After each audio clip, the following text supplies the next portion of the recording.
bersama saya Tuntun Widianti. Kali ini saya bersama Dr. Anto akan membahas kelanjutan dari episode sebelumnya ya dok ya, tentang bahaya gadget mungkin ya. Nah, episode sebelumnya saya menyampaikan tentang tumbuh kembang anak yang berhubungan dengan gadget.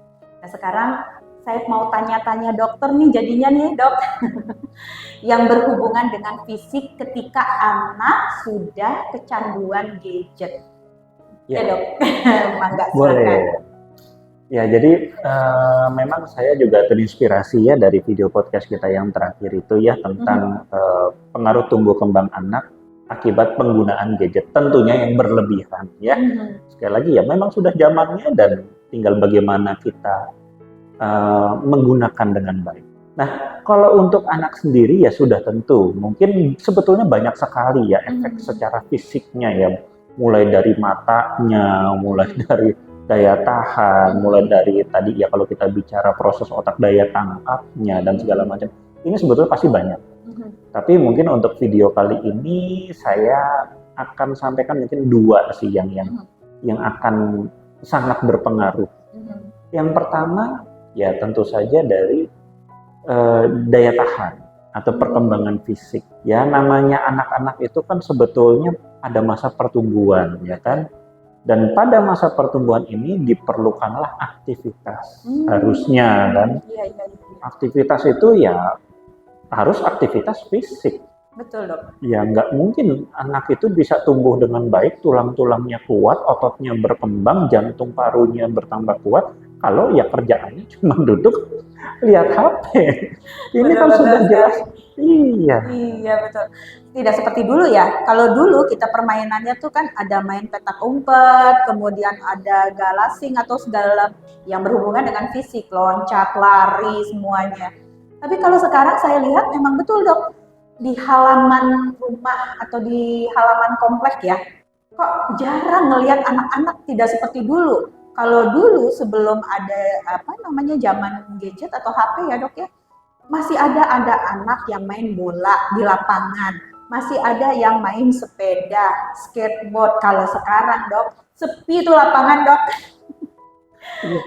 Rame sendiri tapi di kamar gitu ya, ternyata lagi war, lagi main Mobile Legends lah segala macam itulah. Ya itulah makanya jadi yang pertama memang yang harus kita pahami betul bahwa ya fisik kita butuh kegiatan fisik, udah jelas gitu kan. Fisik kita tidak akan bertambah kuat kalau kita tidak punya kegiatan fisik. Makanya ya sebagai seorang dokter saya juga melihat banyak orang tua membawa anaknya ya bisa sebulan 2 kali, bisa sebulan 3 kali. Tapi begitu dilihat, waduh kok anaknya ya ada oversize gitu ya, agak gemuk gitu kan. Kemudian juga ditanya ada aktivitasnya apa sehari-hari? Ya tadi banyak main game ataupun ya walaupun kembali tadi mungkin badannya nggak kelihatan sih gemuk dan segala macam, tapi kok sakit-sakitan gitu kan. Atau bahkan alergi. Nah ini kan sebetulnya kalau dalam ranah kedokteran adalah gangguan-gangguan yang berkaitan tadi dengan daya tahan fisik juga. Nah, kembali kalau dia daya tahan fisiknya tidak bagus, ya pasti otomatis. Ya anak akan sering lebih gampang sakit. Apalagi ditambah dengan orang tua yang ngertinya, ya itu tadi pokoknya sakit kasih antibiotik. Sakit kasih antibiotik. Bukan tidak boleh. Tapi seringkali ya kita harus ingat bahwa penggunaan obat yang tidak pada tempatnya atau bahkan berlebihan ini berpotensi malah makin menurunkan daya tahan. Nah, udahlah tadi daya tahan tubuhnya nggak dinaikin, yang ada diturunin. Aduh, ya gimana gitu kan. Nah, inilah yang pertama yang mau saya sampaikan bahwa ini ya buat saya ini adalah hal yang paling kelihatan lah kalau dari fungsi tadi gadget itu sendiri ya ini akan merebut aktivitas fisik dari anak-anak. Kembali lagi jika penggunaannya berlebihan. Kalau cuman ya katakan tadi sejam 2 jam habis itu wah dia main bola, dia main sepeda, dia main basket, keluar ketemu teman-temannya. Nah ini harusnya sih nggak masalah. Boleh kembali lagi. Tapi ya kalau tadi sudah berlebihan akhirnya ketemu teman-temannya juga cuma lewat HP. Nah ini sudah mulai berbahaya kalau untuk fisik. Nah kalau untuk fisik ya kurang lebih sih seperti itu yang paling kelihatan. Ya kita belum bicara tadi ya gangguan mata, gangguan tidur, gangguan daya tangkap ya itu eh, mungkin lebih spesifik lagi ada seperti itu.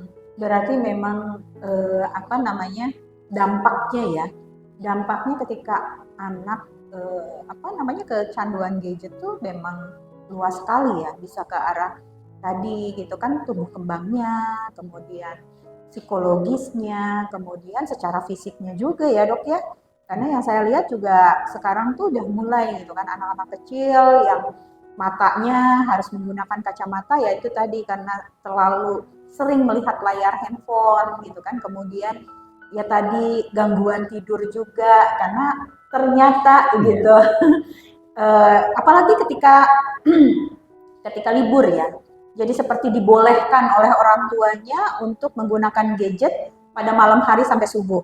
Jadi begitu besoknya anak tidur sampai bangun siang gitu kan. Terus sudah bangun gadget lagi. Nah itu dok. Betul. Nah makanya kita juga harus paham bahaya yang kedua sih ini yang memang juga sangat harus kita katakanlah sangat diperhatikan ya, karena ini tarafnya sebetulnya sudah sama dengan gangguan narkoba. Karena kecanduan itu sebetulnya prinsipnya tidak berbeda-beda. Mau kecanduan gadget, mau kecanduan narkoba, mau kecanduan katakanlah adrenalin ya, misalnya orang yang senang olahraga ekstrim dan segala macam. Ya katakanlah ada juga kecanduan cinta, ya bucin. Jadi kalau nggak ada tuh rasanya meriang, merindukan kasih sayang, kan itu. Ya pada prinsipnya semua sama, cuman mungkin satu ada bersifat organik tadi ketika ada zat yang masuk ke dalam tubuh kita terbiasa mengkonsumsi zat tersebut, tiba-tiba hilang. Nah ini disebut organik karena memang ada zat yang sebetulnya tidak terdapat di dalam tubuh. Dalam artian secara sintetik ya. Tapi secara alami kita punya juga zat itu. Dalam artian ini adalah zat yang disebut hormon kebahagiaan. Ketika kita senang, ketika kita bahagia, ketika kita merasakan damai, itu ternyata secara fisik kan ada juga perubahan kimiawi dalam tubuh. Jadi kalau kita bicara secara fisik, maka ketika kita merasa senang, ketika kita merasa bahagia, itu ada suatu kimia atau zat kimia yang dikeluarkan oleh tubuh sendiri. Ini sifatnya alami, bukan buatan. Ini sifatnya alami dan itu membuat kita merasa tadi senang, bahagia, seperti itu. Yang jadi masalah kembali tadi ketika ini terpicu secara berlebihan. Nah, ini yang jadi masalah. Nah, kalau di gadget ini yang memang tadi hormon kebahagiaan sebetulnya ada berbagai macam tipe ya. Tapi kalau kita bicara fokus kepada gadget ini sebetulnya yang banyak bermain di sini adalah yang namanya dopamin. Ya, kembali para kawardian mungkin nggak usah terlalu kok bahasanya sudah rada sulit ya, nggak apa-apa. Ini saya kasih tahu supaya nanti para kawardian bisa setelah ini bisa browsing lagi. Ya, betul, dok. Supaya bisa namanya dopamin. Tapi bukan cuma itu aja yang hormon pembuat kebahagiaan, ada yang lain-lainnya saya tidak sebutkan, tapi kalau nanti para kawardian mau tahu namanya dopamin, itu nanti di browsing. Yang jadi masalah dengan dopamin ini, dia sama seperti kita kecanduan katakanlah zat narkoba tadi. Untuk mendapatkan efek yang sama dalam artian katakan kesenangan yang sama, itu kadang dalam beberapa waktu tertentu dia harus naik dosis. Jadi misalnya kita sekarang katakanlah cuman main setengah jam itu seneng, gadget setengah jam itu seneng, udah. Itu kalau kendalinya masih kuat, itu ya udah stop. Tapi nanti untuk mendapatkan seneng yang sama, itu bisa dia butuh waktu yang lebih atau game yang lebih seru. Nah gitu. Makanya berbahayanya dengan gadget adalah tidak ada batasan. Ya itu tadi, makanya kan sekarang yang sebetulnya lebih banyak terjadi mungkin daripada katakan mungkin main game ya. Itu kalau yang lebih banyak terjadi kasusnya sebetulnya scrolling itu kan. Jadi kita media sosial ada video bosan. Nah itu setiap kita mengganti dan kita menemukan wah cocok nih. Nah itu keluar dopamine. Nah, kan turun lagi tuh lama-lama, bosen. Ganti lagi, oh cocok lagi, keluar lagi. Nah, ini yang menyebabkan dalam titik tertentu sebetulnya proses tubuh kita untuk mengeluarkan dopamine itu juga lama-lama kelelahan sebetulnya. Tapi dipaksa. Karena itu tadi, ingin merasakan sensasi, oh ada nih, bosan, oh ada lagi, gitu. Nah kalau game itu kan karena memang tadi biasanya kan ada misi dan misi. Ya. Nah itulah yang menyebabkan kita akan engage terus. Wah kan belum selesai nih, levelnya belum naik, oh belum dapat item yang ini, oh belum dapat karakter yang ini. Nah itu kan membuat kita selalu ada, wah kalau nanti dapat karakter yang ini mainnya gimana ya? Oh dapat item yang ini kayaknya seru nih. Oh kalau udah sampai level yang segini saya bisa pergi ke tempat ini. Nah itu kan sebetulnya kesenangan-kesenangan. Tapi tadi sifatnya sebetulnya kalau normalnya ya semua kesenangan itu ada batasnya gitu kan. Betul. Ya kayak misalnya kalau tadi Ibu cerita, oh di lapangan main bola, ya udah main bola kan paling sampai maghrib. Dan nggak mungkin main bola sampai besok pagi, kan nggak mungkin. Ya kembali lagi, ada semacam batas saja, entah oleh waktu, entah oleh orang tua, atau bahkan entah oleh kita sendiri gitu. Kalau kita memang sudah mampu. Tapi kan tadi begitu ini gadget diberikan pada anak-anak khususnya, yang memang secara fisik, katakan dalam perkembangan otak kita tahu, ya 0 sampai 7 tahun memang belum ada katakanlah kemampuan untuk membatasi atau mengendalikan diri yang kuat. Sehingga di sini nanti dia akan terjerumus. Karena kalau saya selalu bilang, anak bukan melakukan hal yang benar atau salah. Tidak. Anak hanya melakukan hal yang menyenangkan untuk dia. Dia belum tahu benar salah. Itu urusan orang tuanya atau urusan lingkungannya. Selama dia tidak mendapatkan batasan benar dan salah, ya apa yang menyenangkan itu yang dilakukan. Selesai. Beberapa waktu yang lalu kan ada gitu yang katakanlah dihentikan secara mendadak penggunaan gadgetnya, padahal dia dari kecilnya sudah dibiasakan pegang gadget, akhirnya sampai masuk ke rumah sakit jiwa. Oh, sampai separah itu berarti ya dok? Yes. Ya, karena tadi secara fisik dia tidak beda dengan kecanduan narkoba.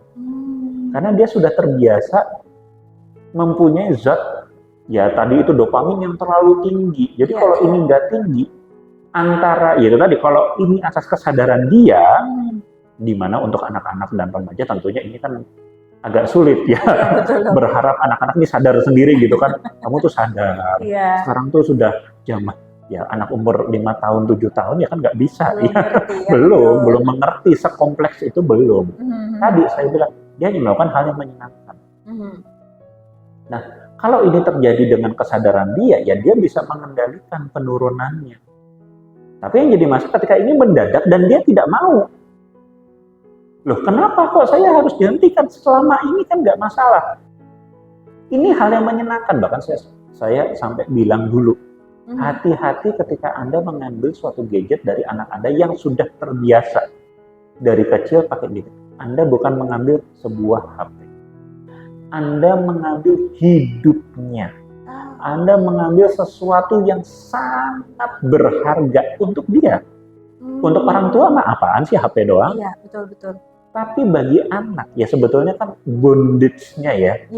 Engagement anak tersebut kan sebetulnya bisa apa aja. Bisa gadget, bisa boneka, bisa, ya kalau dulu mah ada selimut kesayangan, ada guling kesayangan, ada apapun yang bagi dia itu berharga karena benda tersebut memberikan sesuatu untuk dia. Nah inilah yang jadi masalah ketika itu diambil secara mendadak dan dia tidak paham. Kenapa kok nggak boleh? Ya kalau, dan bukan paham berdasarkan pikiran kita loh ya. Ya kamu nanti rusak matanya gini gitu. Itu menurut kita.